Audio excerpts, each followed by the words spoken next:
Dogs in the ancient world. Dogs have been part of the history of humans since before the written word.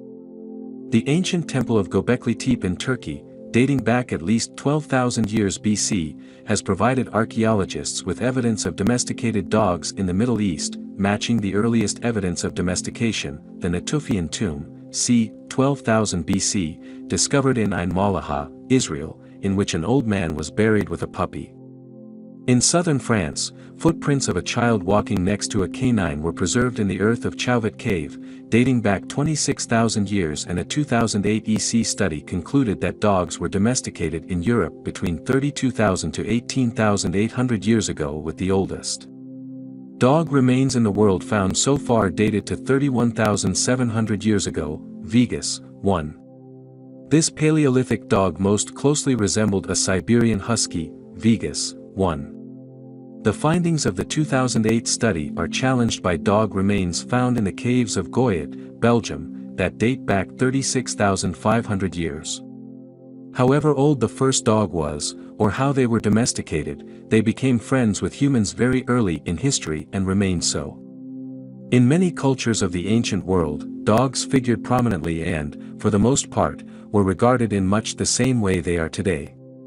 Dogs were seen as faithful companions, hunters, guardians, spirit guides, and as a treasured part of the family. In the oldest Near Eastern story, the Epic of Gilgamesh from ancient Mesopotamia, dated 2150 to 1400 BC, dogs appear in a high role as companions to one of the region's most popular goddesses. The goddess Inanna, Ishtar, travels with 7 prized hunting dogs on her collar and leash. Although Egypt is credited with the invention of the dog collar, it probably developed in Sumer. It can be assumed that the development of the dog collar was suggested soon after the domestication of dogs, which happened in Mesopotamia before Egypt.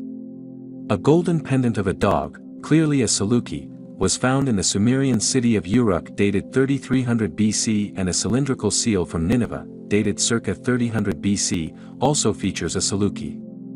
The dog pendant wears a wide collar, evidence of the dog collar in use at that time. In the famous Descent of Inanna, a story considered older and not part of Gilgamesh, in which the goddess descends into the underworld, her husband, Dumuzi, keeps domesticated dogs as part of his royal entourage. Dogs figured prominently in the daily life of the Mesopotamians. Dogs are depicted in Mesopotamian art as hunters, but also as companions. Dogs were kept at home and were treated the same way by loving families as they are today. Inscriptions and inlaid plates depict dogs waiting for their owners and, according to historian Bertman, even listening to their master playing music, a shepherd playing his flute while his dog sits and listens intently. Dogs were also associated with divinity by the ancient Persians. The Avesta, Zoroastrian scriptures, contains a section known as Vendidad, which describes the beneficial aspects of the dog, how dogs should be treated, penalties for those who abuse dogs, and how such abuse, or, conversely, care, will affect one's ultimate fate in the afterlife. Indeed, dogs were said to guard the bridge between the world of the living and the dead. How someone treated a dog in their lifetime affected their chances of reaching heaven. The dog's connection to the gods and the dog's loyalty to humans is explored in other cultures.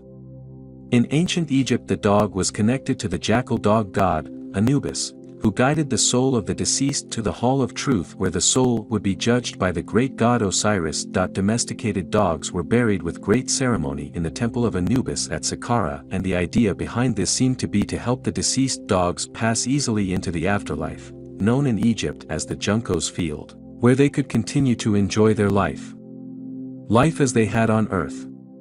The best-known dog buried in this way is Abutiyu, who was honored with a large burial in the ancient empire, circa 2613 to 2181 BC, near the Giza Plateau.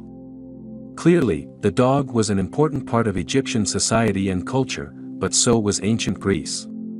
The dog was the Greeks' companion, protector and hunter, and the pointed collar, so well known today, was invented by the Greeks to protect the necks of their canine friends from wolves. Dogs appear in Greek literature from the very beginning in the figure of the three-headed dog Cerberus who guarded the gates of Hades. In ancient India, Mesopotamia, China, Mesoamerica, and Egypt, people had deep bonds with their dogs, and as seen, this was also common in ancient Greece and Rome. The ancient Greeks thought of dogs as geniuses, as possessing a certain high spirit.